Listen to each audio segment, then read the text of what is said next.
ಪ್ರೀತಿಯ ವಿದ್ಯಾರ್ಥಿಗಳೇ, ಈ ಅವಧಿಯಲ್ಲಿ ವ್ಯಕ್ತಿಯ ಬೆಳವಣಿಗೆ ಮತ್ತು ವಿಕಾಸದ ಮೇಲೆ ಪ್ರಭಾವ ಬೀರುವಂತಹ ಅಂಶಗಳ ಬಗ್ಗೆ ತಿಳ್ಕೊಳ್ಳಿ. ವ್ಯಕ್ತಿ ಅನುವಂಶೀಯತೆಯಿಂದಲೂ ಪ್ರಭಾವಿತಗೊಳ್ತಾನೆ, ವಿಕಾಸದಿಂದಲೂ ಪ್ರಭಾವಿತಗೊಳ್ತಾನೆ. ಹಾಗಾದ್ರೆ ಒಂದು ಸಾಮಾನ್ಯ ತಿಳುವಳಿಕೆಗೆ ಬರುವುದಾದ್ರೆ, ವ್ಯಕ್ತಿಯ ಬೆಳವಣಿಗೆ ಮತ್ತು ವಿಕಾಸದಲ್ಲಿ ಎರಡು ಪ್ರಮುಖ ಅಂಶಗಳು ಪ್ರಭಾವ ಬೀರುತ್ತವೆ. ಹಾಗಾದ್ರೆ ಆ ಎರಡು ಪ್ರಮುಖ ಅಂಶಗಳು ಯಾವ ಅಂತಂದ್ರೆ, ಒಂದನೇದು ಅನುವಂಶೀಯತೆ, ಎರಡನೇದು ಪರಿಸರ. ಈ ಎರಡೂ ಅಂಶಗಳು ವ್ಯಕ್ತಿಯ ಬೆಳವಣಿಗೆ ಮತ್ತು ವಿಕಾಸದಲ್ಲಿ ಪ್ರಮುಖವಾದ ಪಾತ್ರವನ್ನು ವಹಿಸುತ್ತವೆ. ಹಾಗಾದ್ರೆ ಇದರಲ್ಲಿ ಒಂದೊಂದನ್ನು ತಿಳ್ಕೊಳ್ತಾ ಹೋಗೋಣ. ಮೊದಲನೇದಾಗಿ, ವ್ಯಕ್ತಿಯ ಬೆಳವಣಿಗೆಯಲ್ಲಿ ಅನುವಂಶೀಯತೆಯ ಪ್ರಭಾವ. ಹಾಗಾದ್ರೆ ನಾವು ಅನುವಂಶೀಯತೆಯ ಪ್ರಭಾವವನ್ನು ತಿಳ್ಕೊಳ್ಳೋದಕ್ಕೆ ಮೊದಲು ಅನುವಂಶೀಯತೆ ಎಂದರೇನು, ಅದರ ಅರ್ಥ ಏನು, ಅದರ ಪರಿಕಲ್ಪನೆ ಏನು ಅಂತ ತಿಳ್ಕೊಳ್ಳೋಣ. ನಂತರ ಅನುವಂಶೀಯತೆ ವ್ಯಕ್ತಿಯ ಬೆಳವಣಿಗೆ ಮತ್ತು ವಿಕಾಸದಲ್ಲಿ ಎಷ್ಟರ ಮಟ್ಟಿಗೆ ಪ್ರಭಾವ ಬೀರುತ್ತದೆ ಅನ್ನೋದನ್ನೇ ನಾವು ಮಹತ್ವದ ವಿಭಾಗದಲ್ಲಿ ತಿಳ್ಕೊಳ್ತೇವೆ. ಹೌದು, ವ್ಯಕ್ತಿಯ ಬೆಳವಣಿಗೆಯಲ್ಲಿ ಅನುವಂಶೀಯತೆ ಪ್ರಭಾವ ಬೀರುತ್ತದೆ ಎನ್ನುವುದಕ್ಕೆ ಸಾಕ್ಷಿ ಆಧಾರಗಳು, ಪೂರಕ ಅಂಶಗಳು ಇದೆಯಾ ಅಂತ ಹೇಳಿ ಪ್ರಶ್ನೆ ಹಾಕೊಂಡ್ರೆ ಹೌದು, ಇದೆ. ಅನೇಕ ಜೀವವಿಜ್ಞಾನಿಗಳು, ಅನೇಕ ಮನೋವಿಜ್ಞಾನಿಗಳು ಇದರ ಮೇಲೆ ಪ್ರಯೋಗವನ್ನು ನಡೆಸಿದ್ದಾರೆ. ಆ ಹಿನ್ನೆಲೆಯಲ್ಲಿ ವ್ಯಕ್ತಿಯ ಬೆಳವಣಿಗೆಯಲ್ಲಿ ಅನುವಂಶೀಯತೆ ಪ್ರಮುಖ ಪಾತ್ರವನ್ನು ವಹಿಸುತ್ತದೆ ಅನ್ನೋದ್ರ ಬಗ್ಗೆ ನಡೆದಿರುವಂತಹ ಪ್ರಯೋಗಗಳನ್ನು ತಿಳಿದುಕೊಂಡ್ರೆ ಅದರ ಮಹತ್ವ ನಮಗೆ ಸುಲಭವಾಗಿ ಮನದಟ್ಟಾಗುತ್ತದೆ. ಇಷ್ಟು ಅಂಶಗಳನ್ನ ನಿಮ್ಮ ಮನಸ್ಸಿನಲ್ಲಿ ಭದ್ರವಾಗಿ ಹಿಡಿದಿಟ್ಕೊಂಡ್ರೆ ಈ ಪಾಠದ ಮುಂದುವರಿಕೆಯ ಭಾಗ ನಿಮಗೆ ಸುಲಭವಾಗಿ, ಸರಳವಾಗಿ ಅರ್ಥ ಆಗ್ತದೆ. ಒಂದೇದು ಅನುವಂಶೀಯತೆ ಅಂದ್ರೆ ಏನು? ಒಂದು ಅಂಕದ ಪ್ರಶ್ನೆ ಬರೋದು, ಎರಡು ಅಂಕದ ಪ್ರಶ್ನೆ ಬರೋದು. ಹಾಗಾದ್ರೆ ಅನುವಂಶೀಯತೆ ನೋಡಿ, ಆ ಪದವನ್ನು ಬಿಡಿಸಿರಿ, ಆ ಪದವನ್ನು ಪದಚ್ಛೇದ ಮಾಡಿ.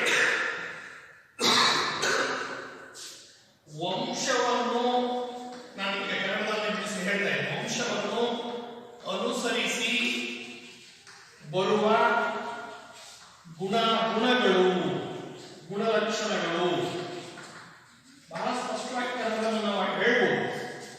ವಂಶವನ್ನು ಅನುಸರಿಸಿ ಬರುವ ಗುಣಲಕ್ಷಣಗಳು. ನಮ್ಮ ಅಜ್ಜನಂಗೆ ಮೊಮ್ಮಗ ಇದ್ದಾನೆ, ಅಪ್ಪನ ಹಾಗೆ ಮಗ ಇದ್ದಾನೆ ಅಂತ ಹೇಳುವ ಮಾತುಗಳಿದ್ದಾವಲ್ಲ, ಅದು ಮೇಲ್ನೋಟಕ್ಕೆ ದೈಹಿಕ ಗುಣಲಕ್ಷಣಗಳನ್ನು ನೋಡಿ ಹೇಳುವಂತ ಮಾತು. ಅದನ್ನೇ ನಾನು ನಿಮಗೆ ಸರಳವಾಗಿ ಅರ್ಥ ಆಗಲಿ ಅಂತ ಹೇಳ್ತಾ ಇರೋದು. ವಂಶವನ್ನು ಅನುಸರಿಸಿ ಬರುವ ಗುಣಲಕ್ಷಣಗಳು, ಹೌದು, ಯಾವುದರ ಮೂಲಕ ಬರ್ತವೆ ಅನ್ನೋ ಪ್ರಶ್ನೆಯನ್ನು ಕೇಳ್ಕೊಂಡಿದ್ರು. ಯಾವ ಗುಣಲಕ್ಷಣಗಳ ಮೂಲಕ ಬರ್ತವೆ ಅಂತಂದ್ರೆ ವಂಶವಾಹಿನಿಗಳ ಮೂಲಕ, ವಂಶವಾಹಿನಿಗಳ ಮೂಲಕ. ಹಾಗಾಗಿ ಅನುವಂಶೀಯತೆ ಎನ್ನುವಂಥದ್ದು ಒಂದು ಜೈವಿಕ ಪ್ರಕ್ರಿಯೆ, ಜೈವಿಕ ಪ್ರಕ್ರಿಯೆ.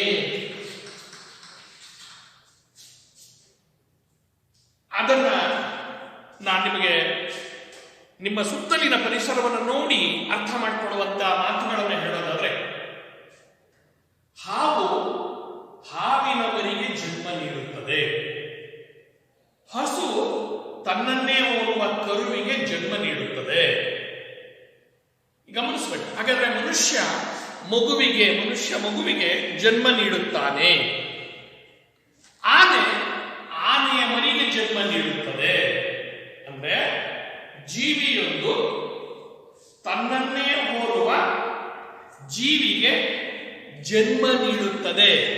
ಯಾಕೆ ಅಂತ ಕೇಳಿದ್ರೆ ಅದಕ್ಕೆ ಕಾರಣ, ಅದನ್ನೇ ನಾವು ಪರಿಸರ ಅಂತ ಹೇಳಿ ಕರೀತೇವೆ.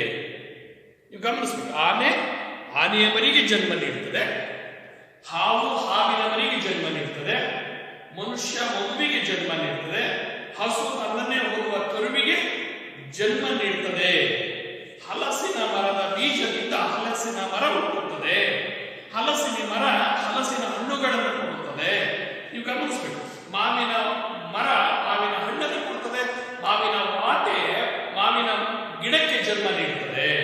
ಅಂದ್ರೆ ತನ್ನನ್ನೇ ಹೋಗುವ ಜೀವಿಗೆ ಜನ್ಮ ನೀಡುವಂತಹ ಪ್ರಕ್ರಿಯೆಯನ್ನೇ ನಾವೇನಂತ ಕರಿತೀವಿ, ಅನುವಂಶೀಯತೆ ಅಂತ ಹೇಳಿ ಕರಿತೀವಿ. ಈ ಅನುವಂಶೀಯತೆಯಲ್ಲಿ ಸಾಮ್ಯತೆಯೂ ಇದೆ, ವೈವಿಧ್ಯತೆಯೂ ಇದೆ.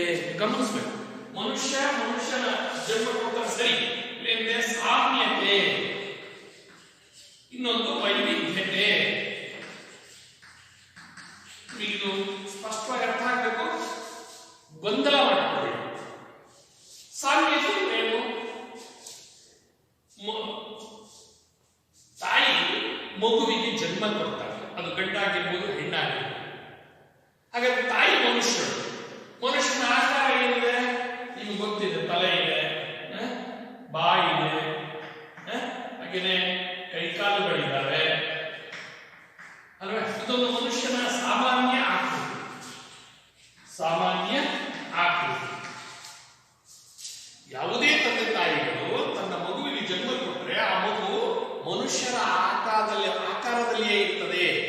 ಕಾಲು ದೇಹದ ಯಾವ ಭಾಗದಲ್ಲಿರಬೇಕು ಅಲ್ಲೇ ಇರ್ತವೆ, ಕಣ್ಣುಗಳು ತಲೆಯ ಯಾವ ಭಾಗದಲ್ಲಿರಬೇಕು ಅಲ್ಲೇ ಇರ್ತವೆ, ಮೂಗು ಯಾವ ಭಾಗದಲ್ಲಿರಬೇಕು ಅಲ್ಲೇ ಇರ್ತದೆ, ಕೈಗಳು ಭುಜಗಳು ಎಲ್ಲಿರಬೇಕು ಅಲ್ಲೇ ಇರ್ತದೆ. ಇದನ್ನೇ ನಾವು ಸಾಮ್ಯತೆ, ಹೋಲಿಕೆ ಅಂತ ಹೇಳ್ತೀವಿ. ಹಾಗಾದ್ರೆ ವೈವಿಧ್ಯತೆ ಗಮನಿಸಬೇಕು. ವೈವಿಧ್ಯತೆ ನಿಮಗೆ ಉದಾಹರಣೆಯನ್ನು ಕೊಡ್ತೀನಿ. ಅಪ್ಪ ಅಮ್ಮ ಅವರ ಎತ್ತರ 5-5.5 ಅಡಿ, ಆದ್ರೆ ಮಕ್ಕಳು ಗರಿಷ್ಠ ಪ್ರಮಾಣದಲ್ಲಿ ಕೆಲವೊಮ್ಮೆ ತಂದೆ ತಾಯಿಗಳಿಗಿಂತ ಕುಳ್ಳಾಗಿರ್ತಾರೆ. ನೋಡಿ, ಆಕಾರದಲ್ಲಿ ಸಾಮಾನ್ಯ ಆಕೃತಿಯಲ್ಲಿ ಪರಸ್ಪರವನ್ನು ಹೋಲ್ತಾರೆ, ಆದ್ರೆ ವ್ಯಕ್ತಿ ವ್ಯತ್ಯಾಸ ಇದೆ. ಅವರ ತಂದೆ ತಾಯಿಗಳ ಬಣ್ಣಕ್ಕಿಂತ ಭಿನ್ನವಾದ ಬಣ್ಣ ಮಗುವಿನದಾಗಿರುತ್ತದೆ. ಅವರ ಕಣ್ಣುಗಳಿಗೆ 2 ಕಣ್ಣುಗಳಿವೆ, ಅಪ್ಪ ಅಮ್ಮನಿಗೂ ಇತ್ತು, ಮಗುವಿಗೂ ಇದೆ. ಆದ್ರೆ ಕಣ್ಣುಗಳ ರಚನೆ ಇದೆಯಲ್ಲ, ಅದು ಭಿನ್ನವಾಗಿದೆ, ತಂದೆ ತಾಯಿಗಳ ಕಣ್ಣುಗಳಿದ್ದಂತೆ ಇಲ್ಲ. ಹಾಗೆಯೇ ತಂದೆ ತಾಯಿಗಳಿಗೂ ಮೂಗಿತ್ತು, ಮಗುವಿಗೂ ಮೂಗಿದೆ, ಆದ್ರೆ ತಂದೆ ತಾಯಿಗಳ ಇದ್ದ ಮೂಗಿನ ಆಕಾರಕ್ಕಿಂತ ಭಿನ್ನವಾದ ಮೂಗಿನ ಆಕಾರ ಮಗುವಿನಲ್ಲಿದೆ ಅನ್ನೋದನ್ನು ನಾವು ಗಮನಿಸ್ತೇವೆ. ಇದನ್ನೇ ನಾವು ವೈವಿಧ್ಯತೆ. ಅದನ್ನು ನಿಮಗೆ ಸ್ಪಷ್ಟಪಡಿಸಲಿಕ್ಕಾಗಿ ಉದಾಹರಣೆಯನ್ನ ಹೇಳೋದಾದ್ರೆ, ತಂದೆ ತಾಯಿಗಳ ಇಬ್ಬರ ಮೂಗು ಸಹ ಸಣ್ಣಗಿರ್ತದೆ, ಆದ್ರೆ ಮಗುವಿನ ಮೂಗು ದಪ್ಪ ಇರಬಹುದು. ತಂದೆ ತಾಯಿಗಳ ಕಣ್ಣುಗಳು ಸಣ್ಣದಾಗಿರಬಹುದು, ಅಥವಾ ಮಗುವಿನ ಕಣ್ಣುಗಳು ದಪ್ಪವಾಗಿರಬಹುದು. ಹೀಗೆ ತಂದೆ ತಾಯಿಗಳ ಮತ್ತು ಮಕ್ಕಳ ಮಧ್ಯೆ ಅಂಗಾಂಗಗಳ ರಚನೆಯಲ್ಲಿ, ಒಳ ರಚನೆಯಲ್ಲಿ ವ್ಯತ್ಯಾಸ ಇದೆ. ಅದನ್ನೇ ನಾವು ವೈವಿಧ್ಯತೆ ಅಂತ ಕರಿತೇವೆ. ಇದೇ ಪ್ರಕೃತಿಯ ನಿಗೂಢತೆ, ಪ್ರಕೃತಿಯ ವೈಚಿತ್ರ್ಯ, ಪ್ರಕೃತಿಯ ಆಶ್ಚರ್ಯ ಮತ್ತು ವೈವಿಧ್ಯತೆ. ಇದನ್ನು ನಾವು ಒಪ್ಕೊಳ್ಬೇಕು. ಸಾಮ್ಯತೆಯೂ ಇದೆ, ವೈವಿಧ್ಯತೆಯೂ ಇದೆ ಅನ್ನೋದನ್ನು ಗಮನಿಸ್ತೇವೆ. ಹಾಗಾಗಿ ವಂಶವಾಹಿನಿಗಳಿಂದ ನೋಡಿ, ನಾವು ಆಗಲೇ ವಂಶವಾಹಿನಿಗಳ ಮೂಲಕ, ಹಾಗೆಯೇ ವರ್ಣತಂತುಗಳು ಮತ್ತು ವಂಶವಾಹಿನಿಗಳು, ಈ ಪದಗಳನ್ನು ನೀವು ಬಹಳ ಸ್ಪಷ್ಟವಾಗಿ ತಿಳ್ಕೊಂಡಿರಬೇಕು. ಜೀವ ವಿಜ್ಞಾನವನ್ನ ಓದಿರುವಂತ ನಿಮಗೆ ಈ ಪದಗಳು ಪರಿಚಯ ಇದೆ ಅಂತ ನಾನು ಅಂದ್ಕೊಳ್ತೀನಿ. ವ್ಯಕ್ತಿ ಸಾಮಾನ್ಯವಾಗಿ ತಮ್ಮ ಗುಣಲಕ್ಷಣಗಳನ್ನು ವರ್ಣತಂತುಗಳು ಮತ್ತು ವಂಶವಾಹಿನಿಗಳಿಂದ ವಂಶ ಪಾರಂಪರ್ಯವಾಗಿ ಪಡೆದುಕೊಂಡು ಬರುತ್ತಾನೆ. ನಾನು ಆಗಲೇ ಹೇಳಿದ್ದು ಅದನ್ನೇ, ವಂಶವನ್ನು ಅನುಸರಿಸಿ ಬರುವ ಗುಣಲಕ್ಷಣಗಳು ಯಾವುದರ ಮೂಲಕ ಬರ್ತವೆ? ವರ್ಣತಂತುಗಳ ಮೂಲಕ ಮತ್ತು ವಂಶವಾಹಿನಿಗಳ ಮೂಲಕ. ವರ್ಣತಂತುಗಳ ಮೂಲಕ ಮತ್ತು ವಂಶವಾಹಿನಿಗಳ ಮೂಲಕ ವ್ಯಕ್ತಿ ಸಾಮಾನ್ಯವಾಗಿ ತನ್ನ ಗುಣಲಕ್ಷಣಗಳನ್ನು ವಂಶ ಪಾರಂಪರ್ಯವಾಗಿ ಪಡೆದುಕೊಂಡು ಬರುತ್ತಾನೆ. ಅದನ್ನೇ ನಾವು ಅನುವಂಶೀಯತೆ ಅಂತ ಹೇಳಿ ಕರೀತೇವೆ. ಹಾಗಾದ್ರೆ ಈ ಅನುವಂಶೀಯತೆ ಅಂದ್ರೆ ನಾವು ಬಹಳ ಸ್ಪಷ್ಟ ತಿಳ್ಕೋಬೇಕು. ಅನುವಂಶೀಯತೆ ವಂಶ ಪಾರಂಪರ್ಯವಾಗಿ ಬರುವ ಗುಣ. ಇಲ್ಲಿ ಪರಂಪರೆ ಅನ್ನೋದನ್ನ ಮತ್ತೆ ನೀವು ಎಲ್ಲ ಅರ್ಥ ಮಾಡ್ಕೋಬೇಕು. ಪರಂಪರೆ ಉದಾಹರಣೆ ಕೊಡ್ತೀನಿ.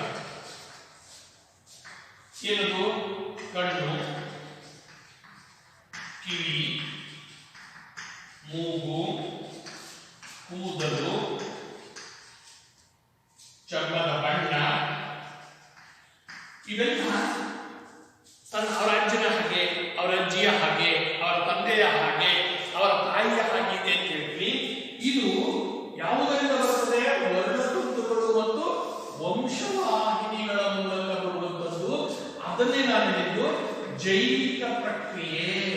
ಅನುವಂಶ ಅನ್ನುವಂಥದ್ದು ಒಂದು ಜೈವಿಕ ಪ್ರಕ್ರಿಯೆ. ಅದನ್ನು ನಾನು ಮುಂದೆ ಹೇಳ್ತೇನೆ ಹೇಗೆ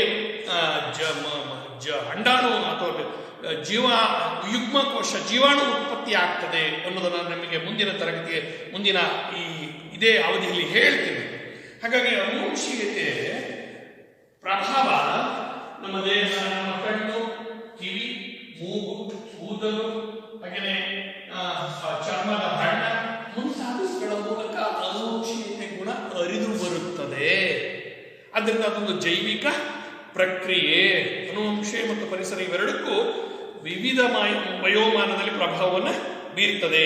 ಹಾಗೆಯೇ ಗಾತ್ರ, ವಿನ್ಯಾಸ, ದೈಹಿಕ ಸದೃಢತೆ, ದೈಹಿಕ ಬಣ್ಣ, ಗಾತ್ರ, ವಿನ್ಯಾಸ, ಹಾಗೆಯೇ ಸದೃಢತೆ, ದೈಹಿಕ ಸದೃಢತೆ ಇವೆಲ್ಲವೂ ಅನುವಂಶೀಯತೆಯಿಂದ ಪ್ರಭಾವಿತಗೊಳ್ಳುವಂತಹ ಅಂಶಗಳಾಗಿವೆ ಅನ್ನೋದನ್ನು ಗಮನಿಸ್ತೇವೆ.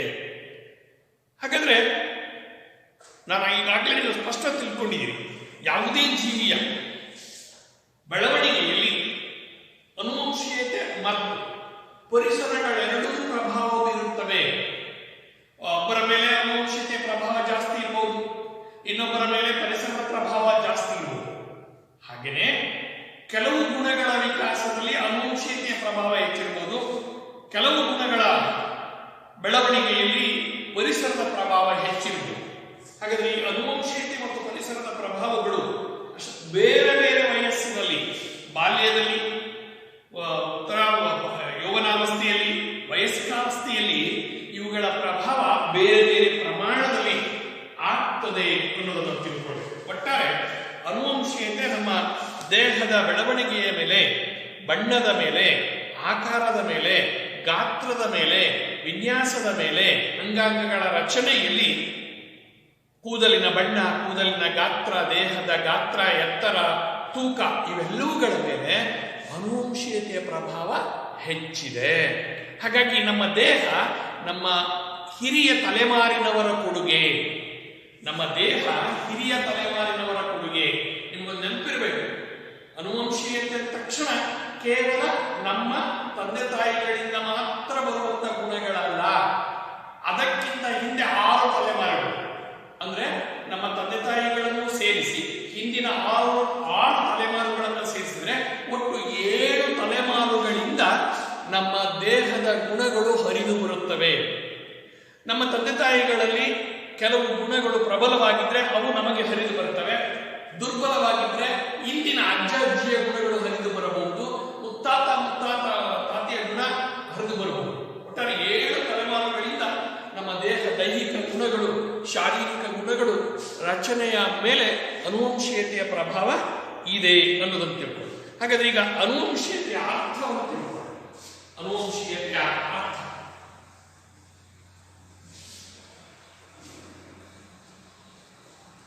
ಅನುವಂಶೀಯತೆ ಅಂತ ಹೇಳಿದ್ರೆ ನಾನು ಈಗಾಗಲೇ ಹೇಳಿದ್ದೇನೆ ನಿಮಗೆ, ವಂಶವನ್ನ ಅನುಸರಿಸಿ ಬರುವಂತಹ ಗುಣಗಳು ಅನ್ನೋ ಮಾತನ್ನ ಹೇಳಿದ್ದೇನೆ. ಅದರಲ್ಲಿ ಬಹಳ ಸ್ಪಷ್ಟವಾಗಿ ತಿಳ್ಕೋಬೇಕು, ಅನುವಂಶೀಯತೆ ಒಂದು ಜೈವಿಕ ಪ್ರಕ್ರಿಯೆ. ಅದೊಂದು ಜೈವಿಕ ಪ್ರಕ್ರಿಯೆ, ಬಹಳ ಸ್ಪಷ್ಟವಾಗಿ ತಿಳ್ಕೋಬೇಕು. ಬಯಾಲಜಿಕಲ್ ಆಸ್ಪೆಕ್ಟ್, ಬಯಾಲಜಿಕಲ್ ಪ್ರೋಸೆಸ್ ಅಲ್ವೇ. ಹಾಗೆಯೇ ಇದು ವಂಶ ಪಾರಂಪರ್ಯವಾಗಿ ಬರುವಂತಹದ್ದು. ವಂಶ ಪಾರಂಪರ್ಯವಾಗಿ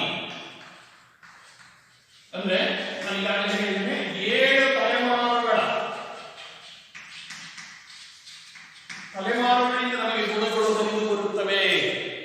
ನಾನು ನಮ್ಮ ಅಪ್ಪ ಅಮ್ಮ ಇದ್ದೇ ಇರಬಹುದು. ಅದಕ್ಕೆ ಕಾರಣ ನಮ್ಮ ಅಜ್ಜ ಅಜ್ಜಿಯಲ್ಲಿರುವಂತಹ ವಂಶವಾಹಿನಿಗಳು ಮತ್ತು ವರ್ಣತತ್ವಗಳು ಪ್ರಬಲವಾಗಿದ್ದರೆ, ತಂದೆ ತಾಯಿಗಳ ಗುಣಗಳು ದುರ್ಬಲವಾಗಿದ್ದರೆ ನಾನು ಅಜ್ಜ ಅಜ್ಜಿಯನ್ನು ಹೋಲ್ತೇನೆ, ತಂದೆ ತಾಯಿಗಳನ್ನು ಹೋಲೋದಿಲ್ಲ ಅನ್ನೋದನ್ನು ಗಮನಿಸಬೇಕು. ವಂಶ ಪಾರಂಪರ್ಯವಾಗಿ ಬರುವಂಥದ್ದು. ಹಾಗೆಯೇ ಬೆಳವಣಿಗೆ ಮತ್ತು ವಿಕಾಸದಲ್ಲಿ ಮಹತ್ವದ ಪಾತ್ರ ವಹಿಸುತ್ತದೆ.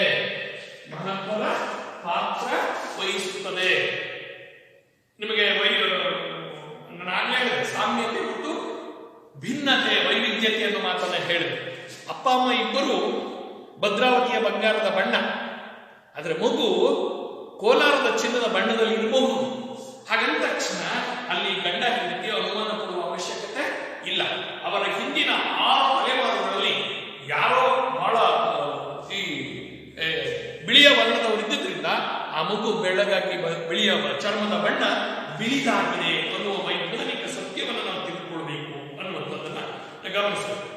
ಹಾಗಾದ್ರೆ ಈ ಅನುವಂಶೀಯತೆ ನಾನು ಈಗಾಗಲೇ ಹೇಳಿದ್ದೇನೆ, ವಂಶ ಪಾರಂಪರ್ಯವಾಗಿ ವಂಶವಾಹಿನಿ ಮತ್ತು ವರ್ಣತಂತುಗಳ ಮೂಲಕ ಮುಂದಿನ ತಲೆಮಾರಿಗೆ ಹರಿದು ಬರುವ ಜೈವಿಕ ಗುಣಗಳ ಮೊತ್ತವನ್ನೇ ನಾವು ಅನುವಂಶೀಯತೆ ಅಂತ ಹೇಳಿ ಕರೀತೀವಿ. ಅದು ಜೀವಾಣುಗಳ ಮೂಲಕ, ಜೀವಾಣು ಈ ಉದಾಹರಣೆಗೆ ನಾನು ನಮ್ಮ ಜೀವಿಯ ಅದರಲ್ಲಿ ವಿಶೇಷವಾಗಿ ಮಗುವಿನ ಹುಟ್ಟಿಗೆ ಸಂಬಂಧಪಟ್ಟಂತೆ ನಿಮ್ಮ ಗಮನಕ್ಕೆ ತಂದು ಅದನ್ನು ಸ್ಪಷ್ಟಪಡಿಸೋದಾದರೆ ಅಥವಾ ವ್ಯಾಖ್ಯೆಗಳನ್ನು ನೋಡ್ಬೇಡಿ, ವ್ಯಾಖ್ಯೆ ನಾನು ನಿಮಗೆ ಹೇಳ್ತೀನಿ, ಆದ್ರೆ ಅದರ ಮುಂದಿನ ವಿವರಣೆಯನ್ನು ನಿಮಗೆ ಹೇಳ್ತೀನಿ. ವ್ಯಾಖ್ಯೆಗಳು ಒಂದು ಬಿಎನ್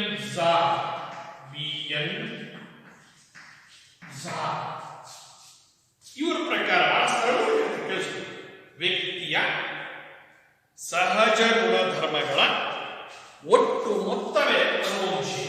ವ್ಯಕ್ತಿಯ ಸಹಜ ಗುಣಧರ್ಮಗಳ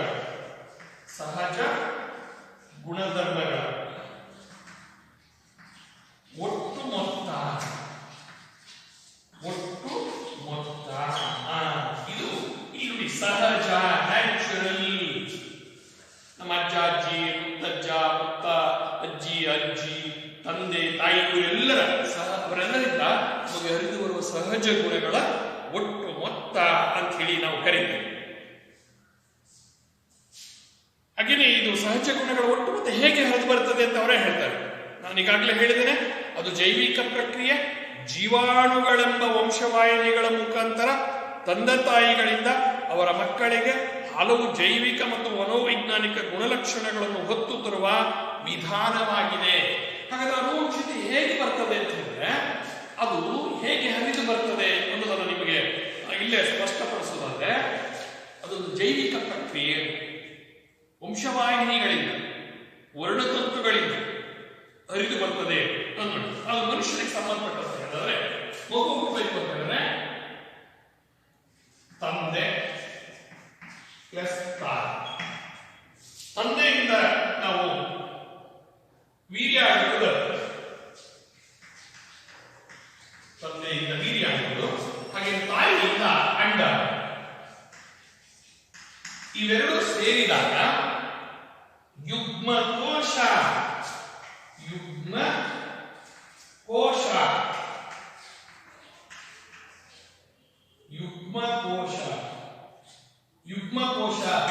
ಅಂದ್ರೆ ಜೀವಾಣು ಉತ್ಪತ್ತಿ ಆಗ್ತದೆ. ಹಾಗಾದ್ರೆ ವೀರ್ಯಾಣುವಿನಲ್ಲಿ 23 ಜೊತೆಗಳಿವೆ, 23 ಜೊತೆ ವರ್ಣತಂತುಗಳಿವೆ. ಅದರಲ್ಲಿ 22 ಜೊತೆ ದೇಹದ, ಒಂದು ಜೊತೆ ಲಿಂಗ ನಿರ್ಧಾರಕಗಳು. ಹಾಗೆಯೇ ತಾಯಿಯ ಅಂಗಾಂಗಗಳಲ್ಲಿಯೂ ಸಹ 23 ಜೊತೆ ಇರ್ತವೆ. ಅದರಲ್ಲಿ 22 ಜೊತೆ ದೇಹದ ವಿವಿಧ ಅಂಗಾಂಗಗಳ ರಚನೆಯನ್ನು ನಿರ್ಧರಿಸಿದರೆ, ಒಂದು ಜೊತೆ ಲಿಂಗ ನಿರ್ಧಾರಕಗಳಿರುತ್ತವೆ. ಇರುತ್ತವೆ. ಗಮನಿಸಬೇಕು, ಜೀವಿಯ ವೈಚಿತ್ರ್ಯ ಎಷ್ಟು ಚೆನ್ನಾಗಿದೆ, ಜೀವ ಉತ್ಪತ್ತಿ ಹೇಗಾಗ್ತದೆ ಅನ್ನುವಂಥ ಕುತೂಹಲವನ್ನು ನೀವು ಇಟ್ಕೊಳ್ಬೇಕು. ಈ ವರ್ಣತಂತುಗಳು ವಂಶವಾಹಿನಿಗಳು, ಜೀನ್ಸ್ಗಳನ್ನು ಹೊಂದಿರುತ್ತವೆ. ಎಷ್ಟಿರ್ತವೆ? ತಂದೆಯಿಂದ 23 ಜೊತೆ ಬರ್ತದೆ, ತಾಯಿಯಿಂದ 23 ಜೊತೆ ಬರ್ತದೆ. ಆಗ 23 ಜೊತೆ ಮತ್ತು 23 ಜೊತೆ ಸೇರಿ ಮತ್ತೆ ಪುನಃ 23 ಜೊತೆ ಆಗ್ತದೆ. ಹಾಗಿದ್ರೆ ಆ 23 ಜೊತೆ ಮಿಕ್ಸ್ ಆಗೋದಿಲ್ಲ. ಅದೇ ಸೃಷ್ಟಿಯ ಕೌತುಕತೆಯನ್ನ ಕಾಯ್ದುಕೊಂಡು ಬಂದಿರುವಂತಹ ಸಂಗತಿ. ಸೃಷ್ಟಿಯಲ್ಲಿ ವೈವಿಧ್ಯತೆಯನ್ನ ಕಾಪಾಡಿಕೊಂಡು ಬಂದಿರುವಂತಹ ವಿಶಿಷ್ಟತೆ. ಹಾಗಾಗಿ 23 ಜೊತೆ ಹೇಳಿದಲ್ಲ, ಅದರಲ್ಲಿ 22 ಜೊತೆ ನಮ್ಮ ದೇಹದ ಕಣ್ಣು, ಮೂಗು, ಬಾಯಿ, ಹಲ್ಲು, ಚರ್ಮ, ಕೂದಲು, ಅದರ ದಪ್ಪ, ಗಾತ್ರ, ಬಣ್ಣ ಇವುಗಳಿಗೆ ಸಂಬಂಧಿಸಿದರೆ, ಒಂದು ಜೊತೆ ಆ ಜೀವಿ ಹೆಣ್ಣು ಗಂಡು ಆಗಬೇಕು ಅನ್ನುವಂಥ ನಿರ್ಧಾರಕಗಳನ್ನ ನಾವು ಒಂದು ಜೊತೆ ನಿರ್ಧಾರಕಗಳು ಅಂತ ಕರಿತೇವೆ. ಹಾಗಾಗಿ ಜೀವ ಉತ್ಪತ್ತಿ ಇದೆಯಲ್ಲ, ಅಂದ್ರೆ 23 ಜೊತೆ 23 ಜೊತೆ ಕೊನೆಗೆ ಮಗು ಉತ್ಪತ್ತಿ ಆಗುವ ಮಗುವಿನಲ್ಲಿ 23 ಜೊತೆ ಇರ್ತದೆ ಅನ್ನೋದನ್ನು ಗಮನಿಸ್ತೇವೆ. ಈ ಜೀವಿಯ ಉತ್ಪತ್ತಿ ಹೀಗಾಗ್ತದೆ ಅನ್ನೋದು ನಿಮಗೆ ಗೊತ್ತಾದ್ರೆ, ಅದು ಮಗು ಬಣ್ಣ ಕಪ್ಪು ಬರೋದಾಗ್ಲಿ ಬಿಳಿದು ಬರೋದಾಗ್ಲಿ ಅದು ಯಾರದ್ದು ಮಾಡೋದಲ್ಲ, ಅದು ಅನುವಂಶೀಯತೆಯಿಂದ ಬರುವಂತಹ ಗುಣ ಅನ್ನುವಂಥದ್ದು. ಇನ್ನು ಮತ್ತೊಂದು ಎರಡನೇ ಅಂಶವನ್ನು ನಮಗೆ ಗಮನಕ್ಕೆ ತರೋದಾದ್ರೆ, ಇನ್ನೊಂದು ವ್ಯಾಖ್ಯಾನವನ್ನು ನಿಮಗೆ ಹೇಳೋದಾದ್ರೆ, ಜೈವಿಕ ಅರ್ಥದಲ್ಲಿ ಗರ್ಭಧರಿಸಿದ ಅಂಡಾಣುವಿನಲ್ಲಿರುವ ಒಟ್ಟು ಗುಣಲಕ್ಷಣಗಳ ಮೊತ್ತವಾಗಿದೆ. ಗರ್ಭಧರಿಸಿದ, ಇದು ಯಾವುದು ವ್ಯಾಖ್ಯಾನ ಜೈವಿಕ ವಿಭಾಗದಲ್ಲಿ ಗರ್ಭಧರಿಸಿದ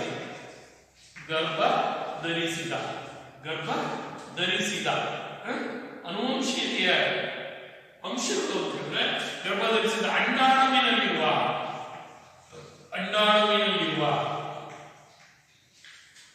ಗುಣಲಕ್ಷಣಗಳ ಮೊತ್ತವೇ ಅನುವಂಶೀಯತೆ.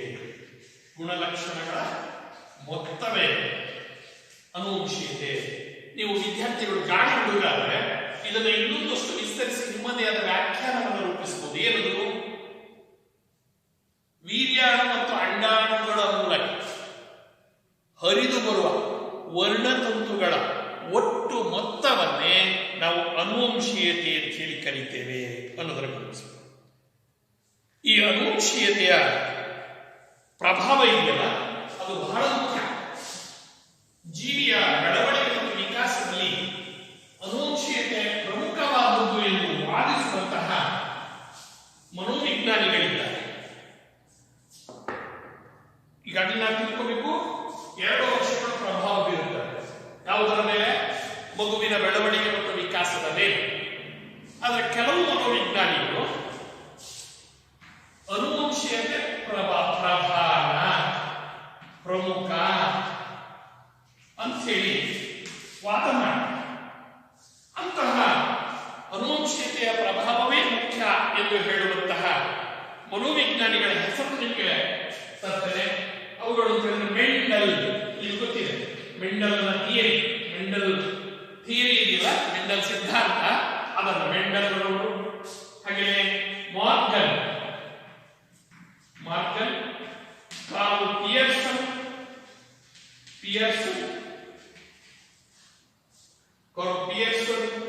ಮ್ಯಾಕ್ಡುಗಾಲ್,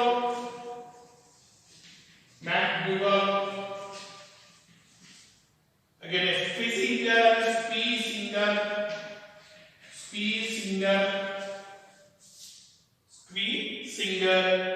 again Freeman,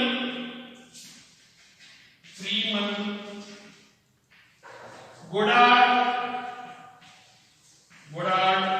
ಗಮನಿಸಬೇಕು. 1, 2, 3, 4, 5, 6, 7 ಇನ್ನೂ ಅನೇಕ ಜನ ವಿಜ್ಞಾನಿಗಳು ಮಗುವಿನ ಬೆಳವಣಿಗೆ ಮತ್ತು ವಿಕಾಸದಲ್ಲಿ ಅನುವಂಶೀಯತೆ ಪ್ರಮುಖ ಪಾತ್ರವನ್ನು ವಹಿಸುತ್ತದೆ ಅಂತ ಹೇಳಿ ತಮ್ಮದೇ ಆದ ಸಿದ್ಧಾಂತಗಳನ್ನು ಪ್ರತಿಪಾದಿಸಿದ್ದಾರೆ. ಅವರುಗಳಲ್ಲಿ ಮುಖ್ಯರಾದವರು Mendel, Morgan, Karl Pearson, McDougall, Spiesinger, Freeman, Goddard ಇವರೆಲ್ಲರೂ ಮಗುವಿನ ಬೆಳವಣಿಗೆ ಮತ್ತು ವಿಕಾಸದಲ್ಲಿ ಅನುವಂಶೀಯತೆ ಪಾತ್ರ ಪ್ರಮುಖವಾದದ್ದು ಅನ್ನೋ ಮಾತನ್ನ ಹೇಳ್ತಾರೆ. ಹಾಗಾಗಿ ವಿಶೇಷವಾಗಿ ವಂಶವಾಹಿನಿಗಳಲ್ಲಿನ DNA ಇದೆಲ್ಲ ಕೇಳ್ತಿದ್ದೆ ನಾನು. RNA ಈ 2 ಅಂಶಗಳು ಅನುವಂಶೀಯತೆಯನ್ನು ನಿರ್ಧರಿಸುತ್ತವೆ, ಅನುವಂಶೀಯತೆ ಮೇಲೆ ಪ್ರಭಾವವನ್ನು ಬೀರುತ್ತವೆ ಅಂತ ಹೇಳ್ತೇವೆ. ಹಾಗಾದರೆ ತಂದೆ ತಾಯಿಗಳಿಂದ ಉತ್ಪತ್ತಿಯಾಗುವಂತಹ ಜೀವೋತ್ಪತ್ತಿಯನ್ನ ನಾವು 2 ವಿಧದಲ್ಲಿ ನೋಡ್ತೇವೆ. ಏನದು ಅಂತ ನೀವು ಕೇಳಬೇಕು. ಒಂದು ನೀವು ಗಮನಿಸಬೇಕು, ಸಮರೂಪಿ ಅವಳಿಗಳು. ಎರಡನೇ ಸಮರೂಪಿ, ಒಂದೇದು ಸಮರೂಪಿ ಅವಳಿಗಳು, ಎರಡನೇದು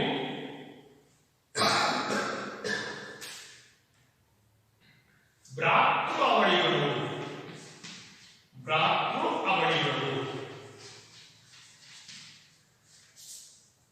ನಾನು ಆಗಲೇ ಹೇಳಿದೆ,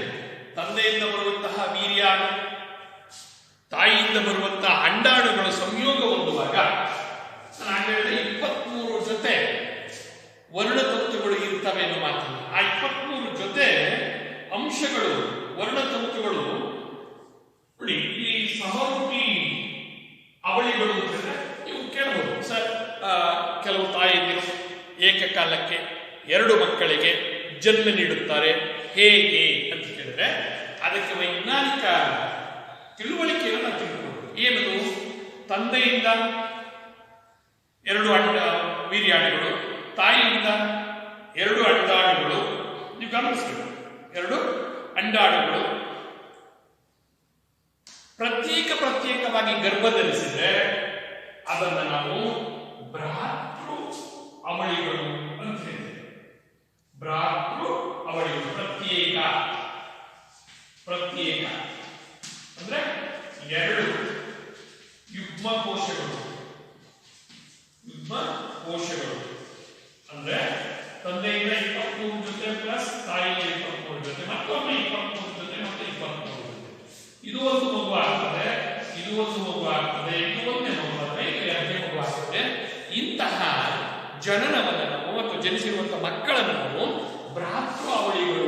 ಇನ್ನು ಸಮರೂಪಿ ಯಮಳ, ಈಗ ಅವನಿಗೆ 23 ಪ್ಲಸ್ 23 ಒಂದೇ ಜೊತೆ ಒಂದೇ ಆಗಿದೆ. ಇದು ಡಿವೈಡ್ ಆಗಿದೆ, ವಿಭಜನೆಗೊಳ್ಳುತ್ತದೆ. ಒಂದೇ ಅಂಡಾಣು ಒಂದೇ ವೀರ್ಯಾಣು ಸಂಯೋಗ ಆಗ್ತದೆ. ಅದು ಯಾವುದೋ ರಾಸಾಯನಿಕ ಮತ್ತು ಜೈವಿಕ ಕ್ರಿಯೆಗೆ ಒಳಗಾಗಿ ಒಂದೇ ಅಂಡಾಣು ಒಂದೇ ವೀರ್ಯಾಣು ಸಂಯೋಗ ಹೊಂದಿ ಅದು 2ಆಗಿ ವಿಭಜನೆ ಆದ್ರೆ ಅದನ್ನು ನಾವು ಸಮರೂಪಿ ಯಮಳರು ಅಂತ ಕರೀತೇವೆ. ಅದನ್ನೇನಂತ ಕರಿತೇವೆ? ಸಮರೂಪಿ ಯಮಳರು ಅಂತ ಹೇಳಿ ಕರೀತೇವೆ. ಆ ಸಮರೂಪಿ ಯಮಳರನ್ನ ನಾವು ಬಹುತೇಕ ಹೆಚ್ಚು ಕಡಿಮೆ ಏನಾಗಿರ್ತದೆ ಅಂತ ಹೇಳಿದ್ರೆ 2 ಹೆಣ್ಣಾಗಿರ್ತವೆ, ಇಲ್ಲಾಂದ್ರೆ 2 ಗಂಡಾಗಿರ್ತವೆ. ಅದು ಇಲ್ಲಿ ಭ್ರಾತೃ ಅವಳಿಗಳಲ್ಲಿ 2 ಹೆಣ್ಣಾಗಿರ್ಬೋದು, 2 ಗಂಡಾಗಿರ್ಬೋದು, 1 ಹೆಣ್ಣು ಮತ್ತೊಂದು ಗಂಡು ಆಗಬಹುದು. 2 ಚಾನ್ಸಸ್ ಇದೆ. ಹಾಗಾಗಿ ನಾವು ಬೀಜಗಟ್ಟುವ ಕ್ರಿಯೆಯಲ್ಲಿ ಇದನ್ನ ಗಮನಿಸ್ತೇವೆ. ಇನ್ನು ಅನುವಂಶೀಯತೆಯಲ್ಲಿ ಒಂದು ಮುಖ್ಯವಾದ 3 ತತ್ವಗಳಿವೆ. ಅದನ್ನೇ ನಾವು ಅನುವಂಶೀಯತೆಯ ತತ್ವಗಳು ಅಂತ ಹೇಳಿದ್ದೇವೆ. ಇದಿಷ್ಟು ಅದರ ಅರ್ಥ ಆದರೆ ಇನ್ನು ಅದರ ತತ್ವಗಳು, ಅನುವಂಶೀಯತೆಯ ತತ್ವಗಳು. ಅನುವಂಶೀಯತೆಯ ತತ್ವಗಳು ಎಷ್ಟು ಅಂತ ಹೇಳಿದ್ರೆ 3. ಯಾವ್ಯಾವ ಅಂತ ನೀವು ಕೇಳಿದ್ರೆ ಬಹಳ ಸ್ಪಷ್ಟವಾಗಿ ನೀವು ಕಲಿಬೇಕು. ಸಾಮ್ಯತೆಯ ತತ್ವ, law of heredity, law of similarity, law of similarity. ಆಯ್ತಾ? 2ನೇದು. 3ನೇದು ಭಿನ್ನತೆಯ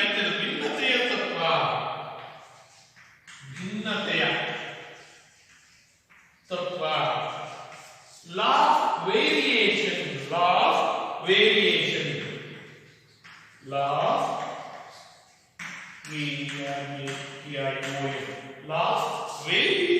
ಅಂತ ಹೇಳಿ ಕರೀತೇವೆ. 3ನೇದು ಲಾ ಆಫ್ ರಿಗ್ರೆಷನ್. 3ನೇದು ಸಮಾಶ್ರಯಣ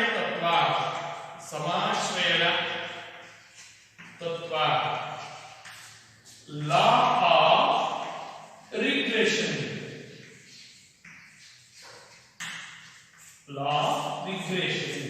ಹಾಗಾದ್ರೆ ಇಲ್ಲಿ ಗಮನಿಸಬೇಕು, ಸಾಮ್ಯತೆಯ ತತ್ವ ನೋಡಿ. ಅದು ಇಂಗ್ಲಿಷ್ ನಿಮ್ಗೆ ಅರ್ಥ ಆಗ್ತದೆ, ಕನ್ನಡನೂ ಅರ್ಥ ಆಗ್ತದೆ. ಏನದು? Law of similarity. ಇವರಕ್ಕೆ ಅವರು ಇದ್ದಾರೆ ಅಂತ ಹೇಳ್ತಿರಲ್ಲ, ಅದೇ ಸಿಮಿಲಾರಿಟಿ ಅಂದ್ರೆ ಹೋಲಿಕೆಯ ತತ್ವ. ನೀವು ಅದನ್ನು ಸರಳವಾಗಿ ಹೇಳಿದ್ರೆ ಹೋಲಿಕೆಯ ತತ್ವ ಅಂತ ಹೇಳ್ತಿರ್ತೇವೆ. ಏನು, ಯಾರಿಗೆ ಹೋಲಿಸ್ತೀವಿ ನಾವು ಮಗುವನ್ನ? ಅವ್ರ ತಂದೆಗೆ ಹೋಲಿಸ್ತೀವಿ.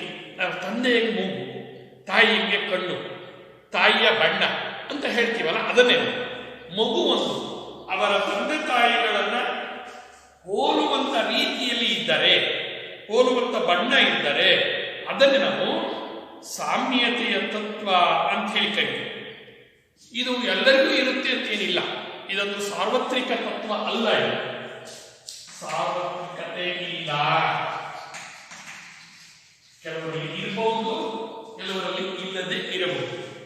ಅಯ್ಯೋ ಆ ಮಗು ಅವರ ಅಪ್ಪನಂಗೂ ಇಲ್ಲ ಅಮ್ಮನಂಗೂ ಇಲ್ಲ ಅಂತ ಹೇಳಿದ್ರೆ ಅನುಮಾನ ಪಡುವ ಅವಶ್ಯಕತೆ ಇಲ್ಲ. ಅವರ ಹಿಂದಿನ 6-7 ತಲೆಮಾರುಗಳ ತಂದೆ ತಾಯಿಯನ್ನು ಹೊರತುಪಡಿಸಿ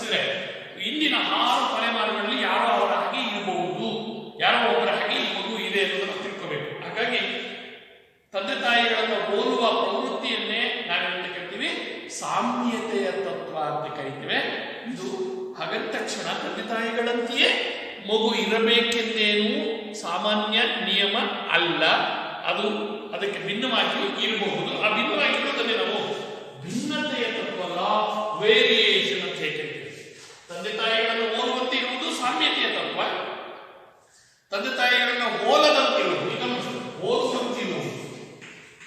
ಹೋಲುವಂತಿರುವುದು ಬಹಳ ಸರಳವಾಗಿ ತಿಳ್ಕೋಬೇಕು. ತಂದೆ ತಾಯಿಗಳನ್ನು ಹೋಲುವಂತಿದ್ರೆ ಅದನ್ನ ನಾನು ಕರಿತೀನಿ, ಯಾರನ್ನ ಹೋಲುವಂತಿರ್ಬೇಕು? ತಂದೆ ತಾಯಿಗಳನ್ನ. ಯಾಕಂದ್ರೆ ಅದನ್ನ ನಾವು ಕಾಣ್ತೀವಿ ಇರ್ತಾವ. ಅಜ್ಜ ಅಜ್ಜಿ ಸತ್ತೋಗಿರ್ಬೋದು, ಮುತ್ತಜ್ಜ ಮುತ್ತಾತ ಮುತ್ತಜ್ಜಿ ಸತ್ತೋಗಿರ್ಬೋದು, ಆದ್ರೆ ಎದುರಿಗೆ ಇರ್ತಾರೆ ತಂದೆ ತಾಯಿಗಳು. ಹಾಗಾಗಿ ತಂದೆ ತಾಯಿಗಳನ್ನ ಹೋಲುವಂತಿರುವಂತಹದ್ದನ್ನೇ ನಾವೆಂತ ಕರಿತೀವಿ? ಸಾಮ್ಯತೆಯ ತತ್ವ ಅಂತ ಕರಿತೀವಿ. ತಂದೆ ತಾಯಿಗಳನ್ನ ಹೋಲದಂತಿರುವ, ಬಹಳ ಒಂದೇ ಅಕ್ಷರ, ಹೋಲದಂತಿರುವ ಗಮನಿಸಬೇಕು. ತಂದೆ ತಾಯಿಗಳನ್ನ ಹೋಲುವಂತಿರುವುದು ಸಾಮ್ಯತೆಯ ತತ್ವ, ತಂದೆ ತಾಯಿಗಳನ್ನ ಹೋಲದಂತಿರುವುದು ಭಿನ್ನತೆಯ ತತ್ವ. ಅವರ ತಂದೆ ತಾಯಿಗಳಿಗೆ ನಿಶ್ಚಿತ ರೂಪದಂತೆ ಮಕ್ಕಳಿರುವುದಿಲ್ಲ.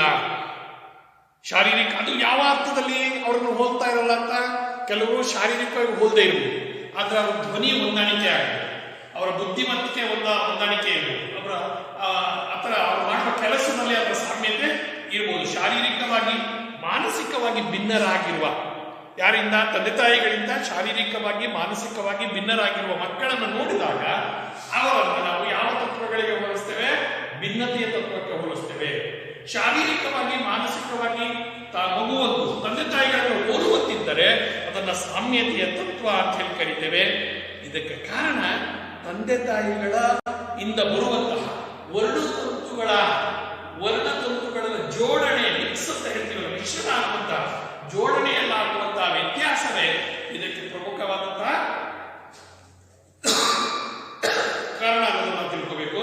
ನಂತರ ಮೂರನೆಯ ತತ್ವ ಸಮಾಶ್ರಯ ತತ್ವ. ಸಮಾಶ್ರಯ ತತ್ವ ಅಂತ ಹೇಳಿ ಕರೀತೇವೆ, ಲಾ ಆಫ್ ರಿಗ್ರೆಷನ್ ಅಂತ ಹೇಳ್ತೇವೆ. ಸರಾಸರಿಯ ಕಡೆಗೆ ಹೋಲುವ ಪ್ರವೃತ್ತಿ, ಸರಾಸರಿಯ ಕಡೆಗೆ ಹೋಲುವ ಪ್ರವೃತ್ತಿ. ಮನುಷ್ಯ ಆರಂಭದಲ್ಲಿ, ಈ ಅಧ್ಯಾಯದ ಆರಂಭದಲ್ಲಿ ಒಂದು ಮಾತು ಹೇಳಿದೆ, ಆನೆಯ ಮರಿಗೆ ಜನ್ಮ ನೀಡುತ್ತದೆ, ಬೆಕ್ಕು ಬೆಕ್ಕಿನ ಮರಿಗೆ ಜನ್ಮ ನೀಡುತ್ತದೆ, ಹಾವು ಹಾವಿನ ಮರಿಗೆ ಜನ್ಮ ನೀಡುತ್ತದೆ ಅನ್ನೋದಂದ್ರೆ, ಹಾಗೆಯೇ ಬಹುತೇಕ ಮಗುವಿನ ಆಕಾರ, ಬಣ್ಣ, ಅಂಗಾಂಗಗಳ ರಚನೆಯಲ್ಲಿ ವ್ಯತ್ಯಾಸ ಇದ್ರೂ ಸಾರ್ವತ್ರಿಕವಾಗಿ ಮನುಷ್ಯನ ಆಕಾರವನ್ನು ಪಡ್ಕೊಂಡಿರ್ತಾರೆ ದೈಹಿಕವಾಗಿ.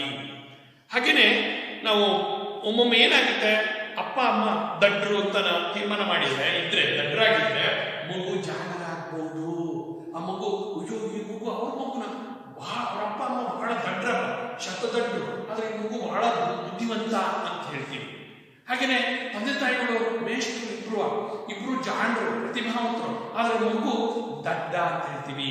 ಹಾಗಾದ್ರೆ ಸರಾಸರಿಯ ಕಡೆಗೆ ಹೋಗುವ ಪ್ರಕೃತಿಯಲ್ಲಿ ಒಂದು ಸರಾಸರಿಯ ನಿಯಮ ಇದೆ. ಆ ಸರಾಸರಿಯ ನಿಯಮದ ಚಿತ್ರವನ್ನು ನಿಮಗೆ ಹೇಳೋದಾದ್ರೆ, ನೀವು ಬುದ್ಧಿಶಕ್ತಿಯಲ್ಲಾಗಲಿ ಯಾವುದಲ್ಲೇ ಆಗಲಿ ಈ ಸಂಭಾವ್ಯ ವಕ್ರರೇಖೆಯನ್ನು ಹೋಲ್ತದೆ ಸರಾಸರಿಯ ಕಡೆಗೆ. ಈಗ ಉದಾಹರಣೆಗೆ ಹೇಳೋದಾದ್ರೆ, ತಂದೆ ತಾಯಿಗಳಿಬ್ರು 5.5 ಅಡಿ ಇದ್ದಾರೆ ಅಂತ ಹೇಳಿದ್ರೆ ಮಗು 6.5 ಅಡಿ ಬೆಳೆಯಲ್ಲ. ಹಾಗೇನೆ ತಂದೆ ತಾಯಿಗಳಿಬ್ರು 3.5 ಅಡಿ ಇದೆ ಅಂತ ಹೇಳಿದ್ರೆ ಮಗು 3 ಅಡಿ ಬೆಳೆಯಲ್ಲ. ಅದು ವ್ಯತ್ಯಾಸ ಆಗ್ತದೆ.